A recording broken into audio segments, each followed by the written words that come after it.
Welcome to Real Crime NYC, where you'll hear real New York City crime stories told by real New York City cops. We'll also discuss some hot topics from the news of the day that have a law enforcement angle. I'm Pat. Join Chris, Bill, and I for this episode of Real Crime NYC, where we'll discuss the brutal murder of 4 college students in Moscow, Idaho. Okay, guys, what do you got? Pat, this case happens on Sunday morning on November 13th. There's 6 people in a house in a small town, college town in Moscow, Idaho. It's a 6-bedroom house, a 3-floor home off the campus row. 4 people are murdered, 2 survive. I'll just give you a quick timeline of their whereabouts. It's a Saturday night. They're all going out. 2 of the victims, Ethan and Xana, they're dating. They go to a party at 10 p.m. Yeah, Kaylee and Maddie, they're at a sports bar at 10 p.m. 1 a.m., the 2 surviving roommates get home. 1:40 a.m., Kaylee and Maddie, they're on video at a grub truck. They're there ordering food for about 10 minutes. And then 1:45, Ethan and Xana get home at the house. Kaylee and Maddie arrive home at 1:56, which puts all 6 of them in this 3-story house at 2 a.m. in the morning. It's 11:58 a.m., a 911 call saying there's an unconscious person at that house. Chris, tell us about that crime scene. I mean, you are the expert. Basics, right? There's definitely going to be many people interested in what it looks like inside, what happened, a lot of questions. I think we all had an old chief that used to say, if you're not making an enemy at a crime scene, you're doing something wrong. And in 2008, I thought he was a nut. But after 12, 14 years of going through it, I realized you have a job there. There's a victim. There's a victim's family that depends on you acting right from the minute you get there. Time is of essence. Every action you do could either help the case or hurt the case. You have your multiple scenes inside the house. You're going to have your 2nd floor scene. You're going to have your 3rd floor scene. And then you have secondary and tertiary scenes. You're going to have the entrance point that the killer came in. You're going to have the exit point that the killer left. You're going to have the flight path. You're going to have the way he got to the location. So there's a lot going on here. You're going to have 4 sides to the house. Every yard is a potential crime scene. On his way out, did he throw a weapon? Is the murder weapon out there somewhere? So you have to think of this as a big operation, a very sensitive, very delicate operation that has to be handled systematically and methodically. When the uniform officers get there, majority of the times, they're your most inexperienced investigators. They don't have the investigative experience. So they're going to basically take statements from the witnesses. Lock it down. Lock everything down. Everyone with a gold braid on their hat wants to get a bird's eye view of that scene. And it's basically a struggle for whoever's maintaining that crime scene to keep all the looky-loos out. And that includes a lot of the police personnel. And I think we've all learned from experience, you err on the side of making that crime scene way bigger than you think you need to. And in this case, I think at this point, they've established that the entry point was probably on the 2nd floor, which means the most probable route in for the perpetrator, all perpetrators, was through that hill at the back of the house. So imagine you have the driveway, you have the 4 sides of the house, and you have that whole hill up to a road behind it. I would make the whole shoot and shebang the crime scene. It's okay to expand and downsize the scenes as you see fit as the investigation unfolds. But initially, I would make it as big as I can, because once evidence gets contaminated or destroyed, you're never getting it back. That route in and out of the house, you're looking for footprints. You're looking for any trace evidence. The perp might have left a patent, blood print on something, maybe a tree or a rock or something on the way out, or a sneaker or boot print. With weather and time, all of that diminishes. Sure, especially you're up in Idaho. There's snow falling. There's a good shot the perp cut himself committing the stabbing. There's a good shot he's bleeding. So on his way out, does he drop his own blood in the snow? Snow's a good way to identify things like blood. You get a canine to track that blood trail. You're telling me there's blood coming down the side of that house on the 1st floor. People that were killed come from the 2nd and 3rd floor. There's that much blood that it's coming down the outside of the house on the 1st floor. Get a canine there to track that blood trail. At least you'll get an idea of how that perp exited that building and what trail he took out. Maybe he goes to the front of the house and he got into a car. Maybe he goes in the back through the trail like you're saying, Pat. But you got to get a canine there right away because of the inclement weather If it starts snowing, starts raining, that trail is going to go cold. When I see a crime scene like that, and it's worked before and it's been a negative in the past, but my first instinct, other than the actual crime scene, is you're right. The blood acts as a lubricant, and it's really hard to do that kind of damage to a human body without actually cutting yourself with the knife. Happens most of the time.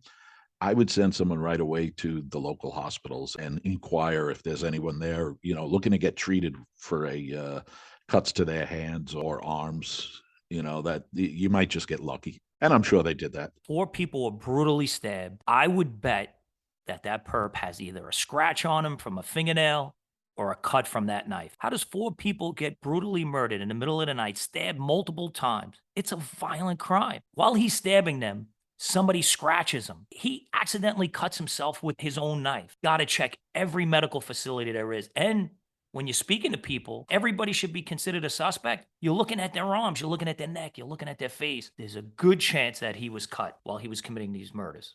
Yeah, I think there's a high probability of it, but we all know in murder investigations, there's no such thing as a sure thing. Yeah, I think at this point, if 2-3 weeks into the investigation, they have no prime suspects. They really don't have anything. We don't know that. They're telling the public they don't have any prime suspects. They're telling the public they don't have any good leads. I kind of believe that getting so much bad press at this point, they should have made the public feel a little more comfortable. They should have made the family feel a little more comfortable. And when you have the father of one of the victims on television almost every day now, speaking that the police department is not really letting the family in, to me, that's alarming. You should have a detective assigned to each family, or somebody assigned to each family, making them feel comfortable. You don't have to give them the real sensitive information that you think could damage the case, but you should be making them feel comfortable daily. There should be communication every day, open dialogue, that those families know that everything that can be done is being done, and they know that their children's killers will be caught one day, and soon. Pat, you worked in the public information division of the NYPD. How would you handle a case like this? Yeah, so something we can't overstress here is the families. I mean, this is literally the worst thing that can happen.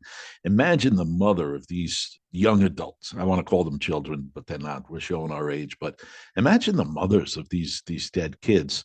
You have to assign someone to help them out, to guide them through this. Otherwise, they're just not going to be able to process what's going on. It's just, something that has to be managed. I can't imagine being a father and losing a 20-year-old son, 20-year-old daughter in a vicious manner like this. I can't imagine what's going through their minds right now, the emotions that are flowing through. And the police department has to assign somebody to them to feed them the information, to assure them they're doing everything they can to solve this, to make sure that they're on the same page as the prosecutors. All the different law enforcement agencies are working together night and day. Trust and confidence in the investigation takes a lot of weight off the parents. Yeah, no, I agree. As a father, 3 children, nothing worse in the world. There are 4 victims here. They all have mothers and fathers. Somebody should be with them every day. And not only somebody, it should be the right person. It should be the person with empathy, with care. Sometimes you have to put your arms around them. Sometimes you have to cry with them. Sometimes you have to speak to them late at night, weekends, and just make sure you're there for them, because they become the victim also. So your care is to solve this case, and your care is to make sure mom and dad, brother and sister, everybody knows that you're looking out for their best interest. Handling the family and handling the press, I would keep as 2 separate issues. And the family, the worst thing that can possibly happen to them has happened to them. So you can't really fault them for anything they do.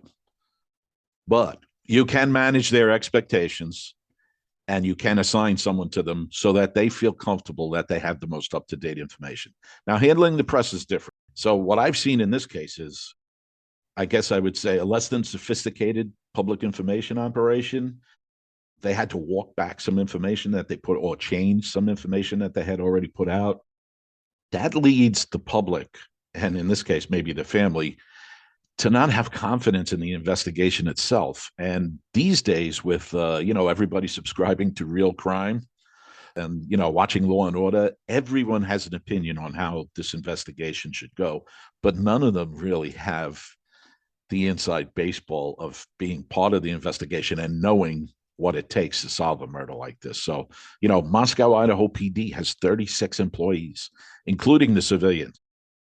Their last murder, I think, was in 2015. The assigned detective was 19 years old in 2015, which means he probably has not seen a homicide case.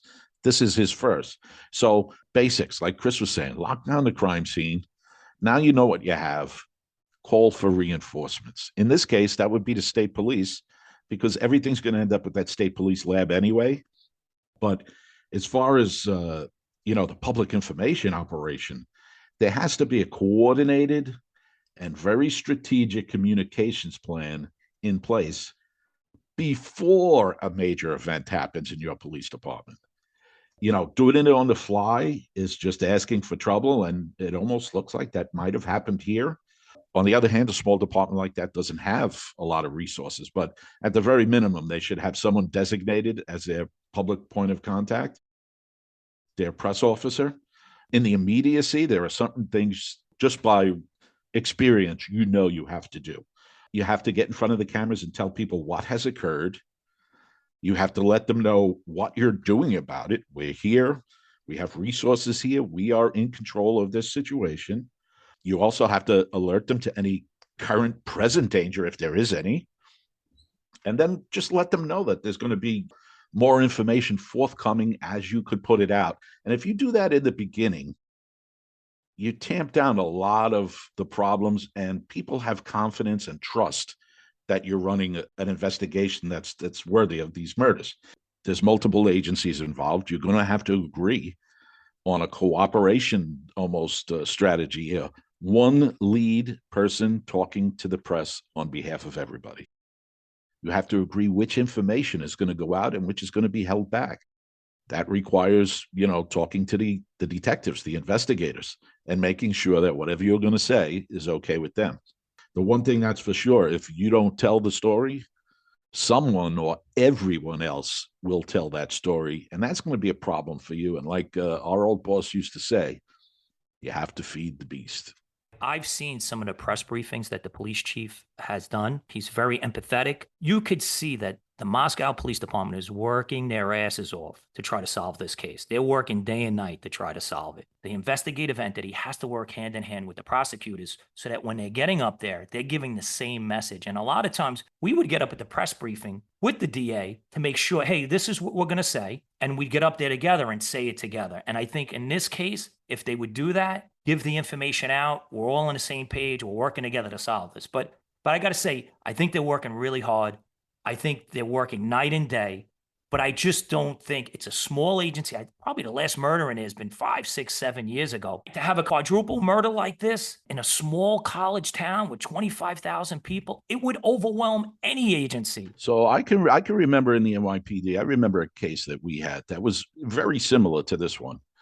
I'm not going to go into the case. We don't have the time right now, but we set up a task force. And we had dozens and dozens of people, not including the forensic people, working the case. And, in Moscow, Idaho PD, they don't have the resources for that. So they have to do it in a different way. But they call in the state police and they get their force multipliers in there. And, all the naysayers out there, they should do this, they should do that. They're armchair detectives. If you're not putting out what you need to put out in terms of public information, that's going to erode the public's confidence in this investigation, and probably for no good reason. Sometimes these are complex investigations. This very well might be a stranger murder. Most of the time, people are killed by someone close to them or someone they know as a vengeance angle. But there are times, like the case I was just referring to, where it was just a complete stranger psycho. And those are the hardest ones to solve. Well, Pat, I think they met the standard for enough personnel. I mean, if you look at the numbers that they have between the FBI, the police department, and the state police, I think they have about 36 members of the Moscow police, 45 members of the FBI, about 40 members of the Idaho State Police. and then whatever the county prosecutor's office is supplying. So I got to give them credit for creating a substantial sized task force. And then when you deal with the FBI, they do have resources behind the scenes in Washington and other offices that can handle the crime analysis stuff, the phone work, the spreadsheets, things that had the computer work. So I think they're there with the personnel. They have over 6,000 Crime Stopper tips. I think they're very important. You have to vet out every tip. You know, the odds are, especially if it's a stranger situation, the odds are somebody knows that that perpetrator did it. Maybe he sees his hands cut and he's holding it close to the cuff, and eventually conscience takes over and says, I have to say something. And it may be in one of those Crime Stopper tips. Yeah, the minute you set up that Crime Stopper tip hotline, you know what's coming. I mean, we've all experienced it. You're going to be drinking from a fire hose. And let's face it, 99.9% of those tips are going to be useless. But you have to run down each tip. You have to prioritize them, and you have to run them down to their conclusion, or you might miss that one out of 3,000 tips that's going to lead you to your perpetrator. It's a major tasking going through all those leads. You're coming up with hundreds of people coming in with information. But what you want to do is assign different teams of detectives to each lead. There was a phone call at 3 o'clock in the morning. It's at a frat house. It's outside. There's a disorderly group, or there's a confrontation. You'll assign a team of detectives to go out there and investigate. Who was out there? What was the disturbance about? Who are these people? There's a food truck that two of the victims were at. There's somebody in a hoodie. He looks suspicious. You would assign a different set of detectives to track down that lead. A different group of detectives to search down cameras on the routes that they may have been going to and from. Another group of detectives to look at anybody that had access to that house.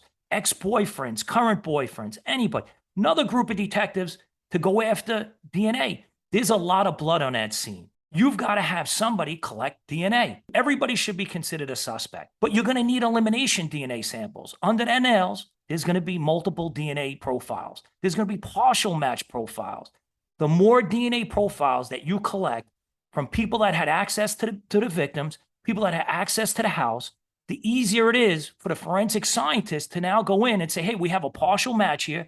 We have somebody's DNA to compare it against, and we can eliminate that person. Until you collect all that DNA from the biggest pool that you can, the quicker you're going to find these partial matches and eliminate people. Yeah, two things just jumped out at me, in the investigative brain, while I was thinking about this and while we've been discussing it. So if it's probable that a perpetrator, they've established, I think, that he entered through, or she entered through, the second floor, which means the hill behind the house. And, this is an off-campus house, so there probably isn't a lot of video. Had it been on campus, there'd probably be video everywhere.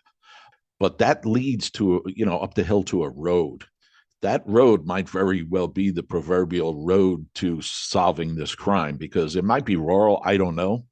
But somewhere on that road, there's a video, north, south, east, or west, and that perp might be on that video. Well, Pat, or his car. If you look at the layout of the neighborhood, it's actually a little more congested than I thought it would be. There are houses basically laid out different ways, very close to each other. If you look at the overview, the Google overview, it's a community. There's a lot of houses. And I do agree. Then I would look for a bingo on video then on one of those houses, hopefully. Possibly video on those houses. I mean, it is a college town. Those are rentals. So maybe the landlords don't put video. But as far as I don't think those college kids want video on their rental exactly house. exactly. But it is a pretty populated area. We always do what's called a 24-hour canvas, a 7-day canvas. People that would normally be out there at 3, 4 o'clock in the morning, anybody that may have been coming home from work, you have that 911 call from the frat house. Even if they're not suspects, even if it has nothing to do with the crime, maybe they were walking home, maybe they were walking in the area and they saw who the perp was. But you have to explore every means that you possibly can to eliminate people, to include people as possible suspects. The second thought, I mentioned I had two thoughts. The second thought that I had was, like you said, you have different teams of investigators, detectives, whatever they call them in Idaho, assigned to different tasks. I would kind of early on put someone on looking at college students that may have been in their year or interacted with them, been in their classes that are no longer at the college, and find out why they're no longer at the college. You may have a disgruntled fellow student that knew of their house or knew one of them tangentially. Like I said, most people are murdered by someone they know. But every now and again, you get one where it's a total stranger. So if it's someone they know, I mean, you narrow it down: family, friends, other students. Pat, normally, it not only is it just somebody they know, but when there's a victims of stabbing, it's usually indicative of a more intimate relationship. There's it's easy to shoot somebody, it's easy to pull a trigger, but when you actually have to use the human force to drive a knife into somebody's body, there's probably some anger in there. There's probably a prior relationship. But one thing I would like to see a little more not necessarily. I mean, we had the Butcher of Brooklyn. There's always exceptions. You always have and that guy was brutal. Some of the homicides we suspected him for that he hadn't actually been convicted of involved upwards of 80, 90 stab wounds in a single person. And in this case, you have 4 people stabbed to death. I believe they were stabbed to death anyway. So you can't rule out the psycho that shows up out of nowhere. Or there's a mental, psychological issue with the person, or the person could have been high on some type of drug that made them as violent as these murders were. Right. There's one thing hopefully they did, and I'd like to see more of, which I didn't see on any of the research we did. I'd like to see more evidence searches on the exterior. Most of the time, the killer's going to get rid of that weapon. He's not going to bring that weapon with him. They did take the dumpsters outside. There was 3 dumpsters outside. They did remove them, and they're going through whatever's inside those dumpsters. But along the flight path, does he toss it? Does he get rid of it? In New York, we would have many, many boots on the ground, sometimes upward of 100 police officers, investigators, and we would do line searches. We'd just go shoulder to shoulder, and we'd cover every inch of the ground that we could see and look for front yards, garbage cans, catch basins, access openings, everything. Just like you said, there's a road down the block. Access point to that road, even if it's through the woods. We've done it before. I think it's something very important for the Moscow Police Department to be doing. There's also a good chance, based on what I've heard about the wounds that were sustained, that weapon is either bent or broken. A lot of times the knife blade will actually break off. If it doesn't break off, it bends, the handle comes off. If it's a wooden handle, part of the handle comes off. All of that is evidence that you have the possibility of recovering. They're saying that it's a fixed blade Rambo style combat knife. That's not going to break. I'm interested to know, did they check the knives that were actually in the house? Is there a knife missing? Did they speak to people that are in the house? There was also another roommate that wasn't there. Was there a knife that was accessible in the house? Maybe somebody had brought a knife in that was theirs. But it would be interesting to see if that perp brought the knife into the house, his own Rambo style knife into the house. There's a difference from a knife being in the house. Somebody knows these people. It's an opportunity there to grab a knife, passion. They know the person. They're upset. There's something going on. They grab a knife and they actually do the killings. That's compared to bringing a knife in the house. Yeah, it's a totally different state of mind. Right. An important fact to know in the investigation, because it will lead you to a different suspect. If I had to guess, I'd say there's a high probability that weapon was brought to the scene, just by the fact that it's still not at the scene and just the brutal way these murders were done. But we've just entered the realm of the armchair detective, like every other know-it-all out there, right? I mean, we're doing now what we hate that people did to us, and I'm sure they'll figure it out. Sometimes it takes time, and it's unfortunate that their public information at the beginning seemed a little less sophisticated than it could have been. I mean, even for a small department, there's training out there. They could attend, multi-agency trainings. They could go to IACP conferences that has public information training, and they could get grants from the federal government and hire professionals that teach this stuff. I remember we had someone named Judy Powell from Code 8 Communications come in, and we already had a pretty robust and sophisticated public information operation in place, but we still pay to learn how to do it even better. So 2 completely different operations, the public information end of it and the investigative end of it, but both of them depend on the other to be successful. Yeah, how we would do it in New York, we would have daily briefings, right? And yet, I believe you guys ran many daily briefings, right? And we would have all the components either on a conference line in a room, and we would speak about the case. We get everybody up to date, and then it would be agreed upon by all the principal members involved on what's going to be released and what's not going to be released. But you would, you'd have the district attorney's office, you have the medical examiner's office, the investigators. If the feds are involved, they would be involved. You would have everybody plugged in, and nobody would be operating in a silo. For the DA's office, or the prosecutor's office in this case, and the police department to be giving miscommunication to each other, it's almost like they're operating in their own silo. And you could eliminate that by having those daily briefings.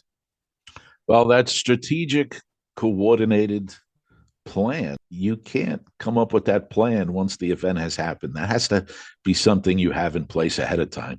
And certainly a district attorney's office should be capable of cooperating and working strategically with the law enforcement end of it, so they're not at odds to each other and putting out different bits of information that may or may not have to be walked back. Like I said, it all has a bearing on the public's confidence and trust in that investigation.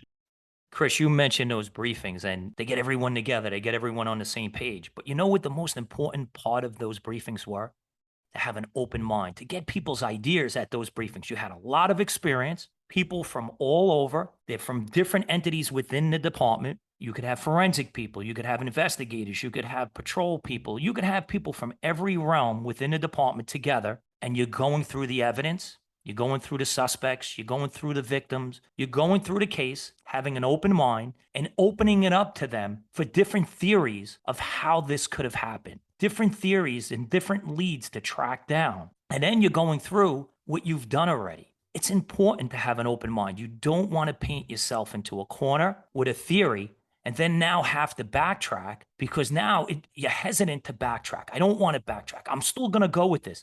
That's why it's important to have different detectives run down different leads. That supervisor that's overseeing all these leads and what people are coming back with, and say, hey, that lead just didn't pan out. And there's no harm in that.